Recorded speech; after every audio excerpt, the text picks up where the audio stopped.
दोस्तों इस वीडियो को ओपन करने से पहले उम्मीद है कि आप सभी ने बहुत सारी मैराथन क्लासेस ली होंगी, बहुत से ऑनलाइन कोर्स भी परचेस किए होंगे। पर अगर आप इस पूरी वीडियो को देख जाते हैं तो अप्लाइड केमिस्ट्री आप किसी भी हालत में बहुत ही अच्छा स्कोर करके आएंगे, इसकी मैं गारंटी लेता हूँ। वीडियो इस उम्मीद से देखिए कि आपका सेमेस्टर 100% पास हो जाएगा।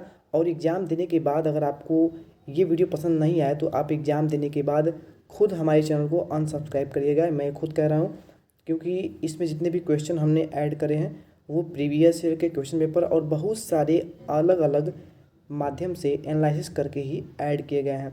तो वीडियो को हम जल्द से जल्द कंप्लीट कर देंगे क्योंकि समय कम है और एग्ज़ाम भी कल है। तो वीडियो को स्टार्ट करते हैं। दोस्तों पहला टॉपिक है क्वांटम संख्या, यानी क्वांटम नंबर क्या है। तो वह संख्या जिससे हमें इलेक्ट्रॉन के स्थिति तथा ऊर्जा की जानकारी प्राप्त होती है क्वांटम संख्या कहलाती है। इसके 4 प्रकार हैं। मुख्य क्वांटम संख्या पहला हो गया, जिसमें हमें कोष की जानकारी मिलती है, जिसमें हमें कोष की जानकारी प्राप्त होती है उसे कहते हैं मुख्य क्वांटम संख्या। इसे एन से प्रदर्शित करते हैं, 1 2 3 4 और KLMN, इस प्रकार इसे हम लिख सकते हैं। दूसरा क्वांटम संख्या आपका है द्विगांशी क्वांटम संख्या, जिससे हमें उपकोष की जानकारी प्राप्त होती है उसे हम कहते हैं द्विगांशी क्वांटम संख्या। इसे एल से प्रदर्शित करते हैं। एल का जो मान है वो एन के मान पर निर्भर करता है। जैसे कि अगर एन का मान 3 है तो एल का मान 0 1 2 3 हो जाएगा, 1 2 हो जाएगा। एन का मान 4 है तो 0 1 2 4, यानी आप देखेंगे तो 1 1 1 1 यानी 4 मान इसके होंगे। तो एन का मान पे ही डिपेंड करता है एल का मान, यानी द्विगांशी क्वांटम नंबर। चुंबकीय क्वांटम संख्या अगला आपका है, जिसमें हमें इलेक्ट्रॉन के कक्षक की जानकारी प्राप्त होती है उसे कहते हैं चुंबकीय क्वांटम संख्या। हर एक टॉपिक को बहुत ही छोटे और सूक्ष्म तरीके से समझाने का प्रयास किया गया है। इसे एम से डिनोट करते हैं या प्रदर्शित करते हैं। एम का मान जो है वो एल पर निर्भर करता है। कैसे करता है? यदि एम का जो मान है, अगर एल का मान 2 है तो एम का मान -2 -1 0 +1 +2 तक होगा, यानी -2 से माइनस से लेकर के 0 को लेकर के प्लस तक इसका मान होता है। अगला क्वांटम नंबर आपका है चक्रण क्वांटम संख्या। वह क्वांटम संख्या जिससे हमें इलेक्ट्रॉन के चक्रण की जानकारी प्राप्त होती है, वह क्वांटम संख्या जिससे हमें इलेक्ट्रॉन के किसके चक्रण की जानकारी प्राप्त होती है उसे कहते हैं हम क्या? चक्रण क्वांटम संख्या। ये इसे हम एस से डिनोट करते हैं, प्रदर्शित करते हैं। ये एम के मान पे डिपेंड करती है, जैसे कि +½ और -½ इसके कुछ न्यूमेरिकल हैं। जैसे कि n=4 है तो चारों क्वांटम संख्या का मान बताइए। n=4 अगर है तो l का मान जो है वो n के मान पे डिपेंड करता है, यानी कि अगर ये 4 है तो ये कितना होगा उसके मान पे डिपेंड करेगा। तो 0 1 2 3 ये इसके मान हो जाएंगे 4 मान। इसके बाद l पे डिपेंड करता है इसका m का मान। तो m का मान कैसे डिपेंड करता है? अगर ये 0 है तो ये 0 हो जाएगा, अगर ये 1 है तो ये माइनस से लेकर के प्लस तक होगा, यानी -1 0 और प्लस। तो इस प्रकार इसे आप देख लीजिएगा, यहाँ पे ज़्यादा समझ नहीं देते हैं। टाइप 2 का जो क्वेश्चन आता है आपके पास वो आता है इस प्रकार, 4s में चारों क्वांटम संख्या का मान बताइए। 4s ऑर्बिटल में चारों क्वांटम संख्या का नाम बताइए। तो ये जो आगे 4 लिखा हुआ है ये आपका n का मान हो जाएगा, l का मान जो है वो 0 हो जाएगा, ठीक है। इसके बाद क्योंकि ये संख्या एक ही है, 4 जो है वो सिंगल है, इसलिए यहाँ पे आपका l का मान 0 हो जाएगा। l का मान 0 होगा इसलिए m का मान भी 0 होगा, क्योंकि अगर l का मान 1 होता तो m का मान जो है वो प्लस से लेकर के माइनस वाला हो जाता। s का मान ±½ होता है, यानी +½ और -½ इतना आप समझ गए होंगे। अगला आपका टाइप है 5p में चारों क्वांटम संख्या का मान। तो सेम उसी प्रकार का क्वेश्चन है, ठीक है, इसको हम स्किप करते हैं। 5f के लिए चारों क्वांटम संख्या का मान, 5f के लिए तो f 5f है तो n=5 हो गया, क्योंकि n=5 है तो l=3, l=3 क्यों होगा? आप जानते हैं कक्षकों की संख्या s p d f होता है। s जो होता है वो 3 5 सॉरी यहाँ पे हमने कुछ गलती कर दिया है, s p d f 1 3 5 7 इनके कक्षकों की संख्या होती है, क्योंकि यहाँ पे f ऑर्बिटल है तो f के लिए आपकी ये जो संख्या है वो 3 हो जाएगी, क्योंकि ये क्वांटम संख्या का मान पूछा हुआ है 5f के लिए। m का मान जो है l पे डिपेंड करता है, क्योंकि ये 3 है तो ये -3 से लेकर के +3 के बीच तक हो जाएगा।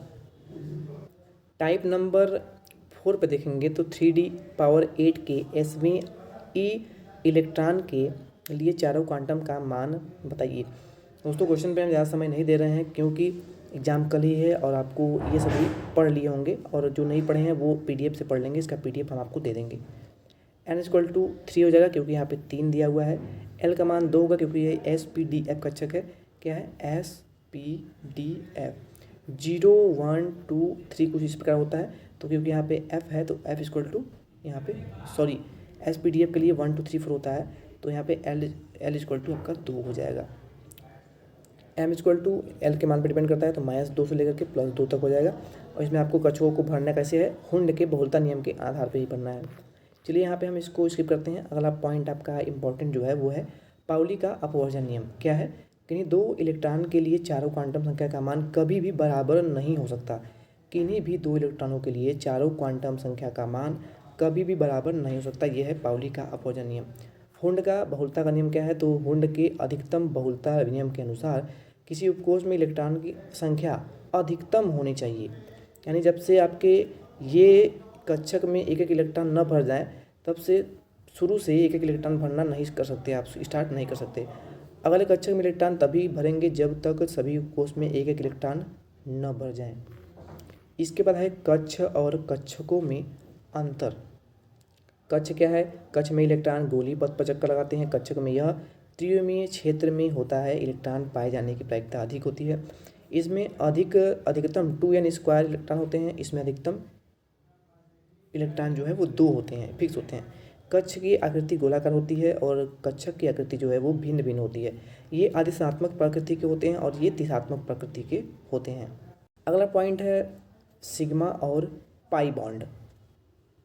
सिग्मा और पाई बॉन्ड में आपको निश्चित रूप से ये क्वेश्चन देखने को मिल सकता है एग्जाम में, तो क्योंकि जितने भी इंपॉर्टेंट टॉपिक है हमने प्रीवियस ईयर के करीब 5-6 साल के जो पेपर हैं उनको एनालिसिस करके हर एक इंपॉर्टेंट क्वेश्चन को इसमें ऐड कर रखा है। सिग्मा बंध और पाई बंध यहाँ पे आपको याद करने को देखने को मिल जाएगा। इसको आप हमारे टेलीग्राम से डाउनलोड कर लीजिएगा। संकरण क्या है? तो संकरण जब समान अथवा लगभग समान परमाणु कक्षक आपस में मिलकर नए उतने ही कक्षकों का निर्माण करते हैं, संकरण कहलाते हैं। इसके बाद आपका है sp संकरण। ये कितने प्रकार के होते हैं? तो sp संकरण होता है आपका यानी जब s उपकोष का बाह्यतम इलेक्ट्रॉन तथा p उपकोष का बाह्यतम कोष का इलेक्ट्रॉन आपस में अतिव्यापन करके दो नए कक्षक का निर्माण करता है, तो इसका अबंध कोण कितना होता है? 180 डिग्री होता है। यानी जब एक s उपकोष तथा एक p उपकोष का ऑर्बिटल आपस में अतिव्यापन करता है तो वो sp संकरण कहलाता है।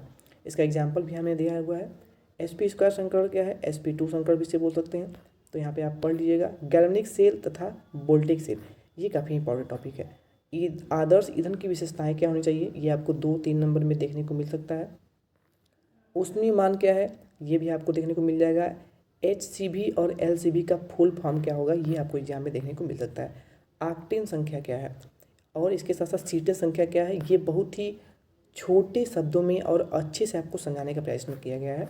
बहुलक क्या है? तो बहुलक आप पढ़ लीजिएगा। मोनोमर क्या है? ये काफ़ी इंपॉर्टेंट है, आपको एग्जाम में 100% देखने को मिल जाएगा।